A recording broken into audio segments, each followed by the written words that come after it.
Mother's Day, and it's when we remember our mothers and thank our mothers for everything they have done for us. And if you think about it, take a minute, think about it. What has your mother done for you? And it doesn't have to be yesterday or last year or last week, but in your life, what has your mother done for you? And what I can say is my mother has done for me is she taught me how to cook. That's a big one, okay? So I would never, ever be hungry. She taught me how to take a piece of toast and make it into a meal, okay? And that's not easy for people to do. Take all the leftovers that you have in your refrigerator and make them into a delicious breakfast, lunch, or dinner. Okay, that's just one thing. My mother also taught me how to be kind and generous and how to treat others. Also, she taught me a unique gift, and that is she taught me how to shop.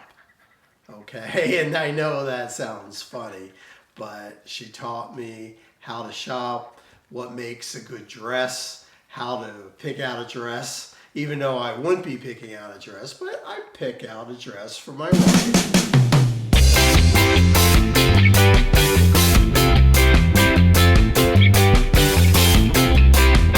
Okay, and you know what colors match, and that's real important. You know, so my mother has taught me a lot. What about you, honey? Your mother taught you a lot more than my mother taught me. My mother taught me just to be kind, that family is number one, that family is more important than anything. She was always there, always available, always at home. She stayed at home taking care of the 8 kids, and she had a valuable part in our family. When she did pass away, I was only 33. It was devastating. We didn't know what to do without her. We all felt lost without having her there. It was really sad. She was pretty young. She was only a couple of years older than I am right now. So that's pretty sad. Your mother lived to 85. Yeah. 85, so. She was 85, yep. And that was pretty sad, you know. It's sad, definitely. When I was little, my mother used to take me. When you live in a big city, it's easy to get around. And so we used to take a bus to the subway, take the subway downtown, and go shopping downtown in big department stores when those were popular, and you know, spend the day downtown, and then come home and make dinner. You know, buy at the market downtown, buy some fresh fish and some fresh bread, and you know, and make dinner, and that was exciting. And it just taught me so much. My mother also loved dogs. We had 2 big collies growing up. And then later we had, I'm not really sure what it was, 2 little dogs. 2, I mean, at separate times. She had, it might have been a cockapoo. It was black. Do you remember? It was a little. I don't remember. I don't remember. I feel like it was a cockapoo because my first dog was a cockapoo, so I think it was. Yeah. But she taught me to love dogs, and that's great. And also to love chocolate. That's very important. To love chocolate because she loved fudge and candy and sugar. Yeah. Sammy wanted to be in the video tonight, but she is biting me. I don't know why. I think it's past her bedtime. It's a little bit late. Yeah, I think it is. You know, your mom also taught you how to take care of children too. Yes, in a way. She did love children. She had daycare. Yes, she had 8 children and then had a home daycare. And right, yes, and actually I did start babysitting at 10 from. I mean, I don't know, it's funny when you think about it that I would go to people's houses at 10 and babysit. My gosh, today you can't leave your child home alone at 10. Exactly. But I mean, when I was 10, I did basically go with my older sisters, but by 11, I was on my own. I remember being out till like midnight as they were out doing whatever, usually out drinking and things, and I'd be 11 scared to death, and somebody's home. Out to 11. That's pretty No, I funny. was 11 years Oh, old. you were 11 years I was 11 old. years Wow, old, and they okay. were out till midnight. They were out till midnight. And Yeah. you think today, again, you couldn't leave an 11-year-old. Nobody would ever do that. Most kids haven't even babysat when they become parents themselves. It's funny in Georgia, Mother's Day is always such a big deal because Georgia has a high divorce rate. So everybody has to go see their mother, their stepmother, their mother-in-law, their stepmother-in-law, their grandmother, their step-grandmother, and their step-grandmother-in-law. So they start on Friday night, Saturday, Sunday. They're busy the whole weekend. The whole Yes, weekend. it's a whole And we would weekend. laugh because we've been married 34 years and we don't have any steps. We didn't have any step-parents for either of us. Our kids didn't have step-parents. So we were always like, we just had one mother. But actually, I never celebrated Mother's Day until my mother and mother-in-law were both gone. It was their day. Until they were gone, I did not celebrate it. Now, it's funny, when I read Cora, and I was reading something about a mother-in-law planning Mother's Day for her daughter-in-law, who was a new mother, and herself, and she said, it's also my birthday. And the daughter-in-law was so offended. She's like, I don't want to do this with my mother-in-law. It's my day. And I was thinking, wow, it was never my day until they were both gone. Out of respect to our mothers, it was always their day until they were gone, and then it became my day. Well, now, I don't know if we're even doing anything. I don't know if our kids have planned anything. Do you know? I do not know.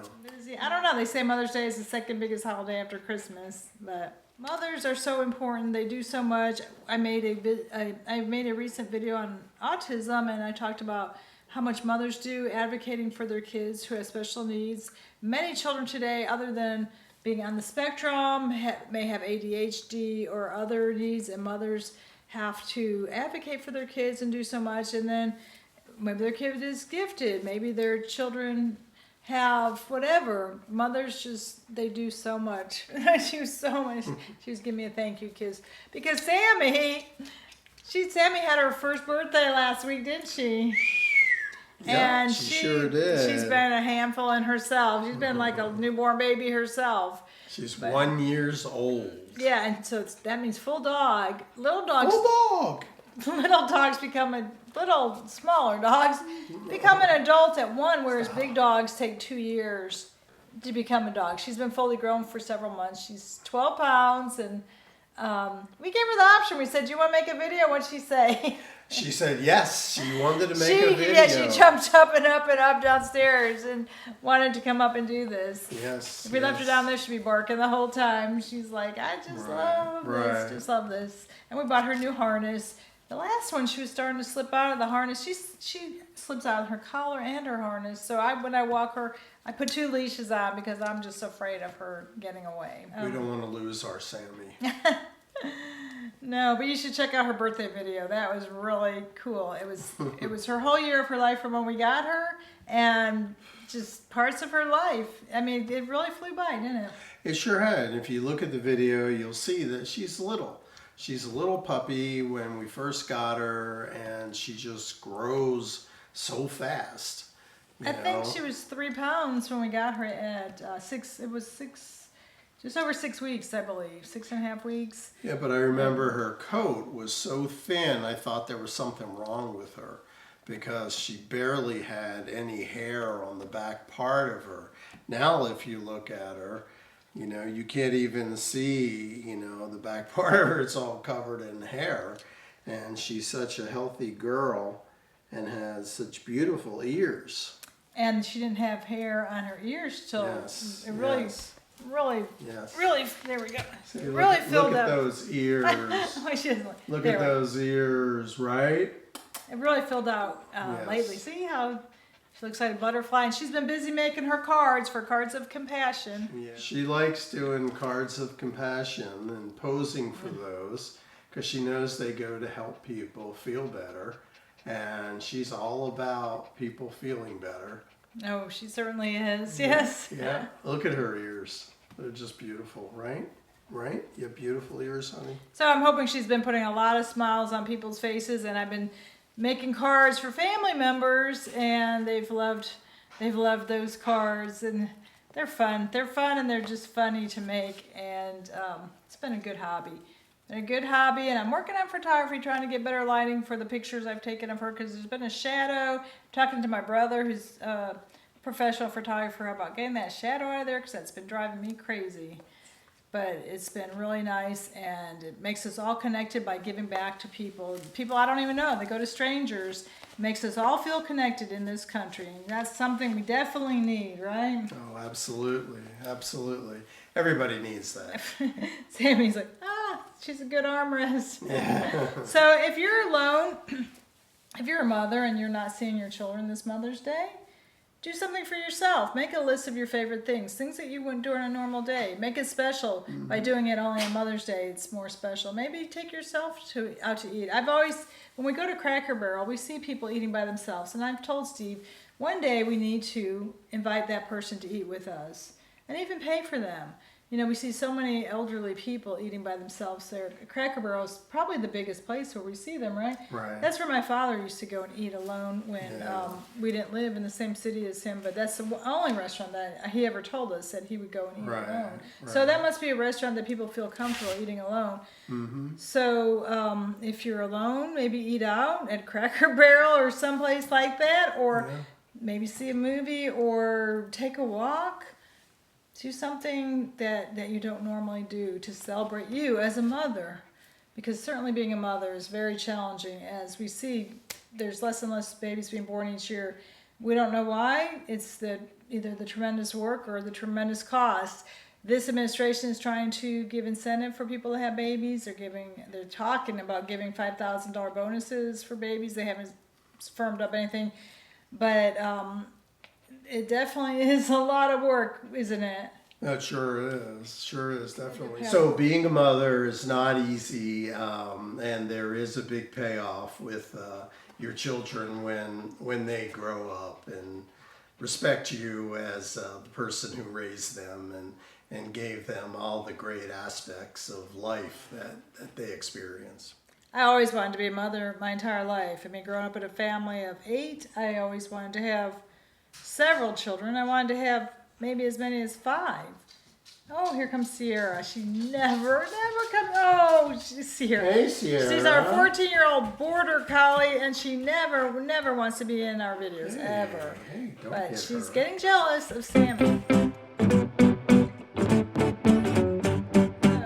we never did say, I'm Sue. I'm Steve, And we're aging joyfully. And we do have our thumbs up. Yeah. So Sammy loves our thumbs up. She likes to lick our. There's our thumbs up. There's our thumbs up, and it's glaring, so you can see it. Make sure you hit the thumbs up, subscribe, and notifications. Most of our videos do come out on Saturdays. Occasionally, they're a few days late if there's a holiday, such as the Easter one came out, I believe, the following Wednesday. But usually once a week on Saturday. And we just talk about aging issues or things in the news or Sammy. Everybody loves Sammy. She's such a beautiful dog. We meet a lot of people just by walking Sammy. Everybody loves to pet her and ask, and they think she's a Chihuahua or something. They don't know what she is. She's a Papillon, which is a little bit unusual. That's French for butterfly. So she has the butterfly ears and... Papillon. She's a Papillon. And we have really enjoyed having her. So anyway, back to mothers. If you're alone, celebrate yourself. If you have a mother, be sure and call her. Be sure to say, how special she was. Think of one thing she's done for you. Make her day special. Or if you live in the same city, go see her. Spend time with her. For the love languages, there's 5 love languages, and mine is time. I would love playing a game with my kids and just sitting and talking. That would be the best Mother's Day gift ever, just spending time with my kids. And that's what I did with my mom.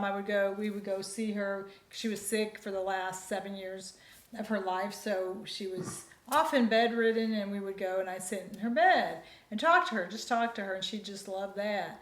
And I sent her magazines because she was bedridden, and back then I didn't really send her letters, but we would give her magazine subscriptions and call and talk to her.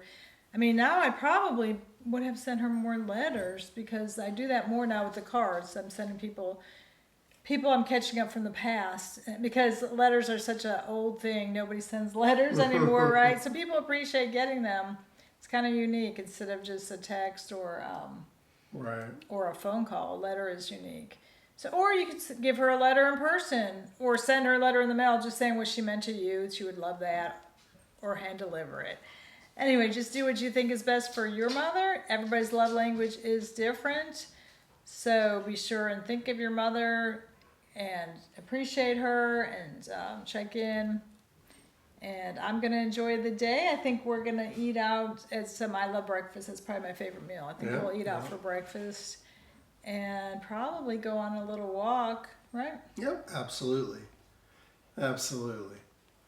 So enjoy your day if you're a mother, or if you're not a mother, help your mother enjoy her day. That's right. That's right. Until we see you again. Take it easy.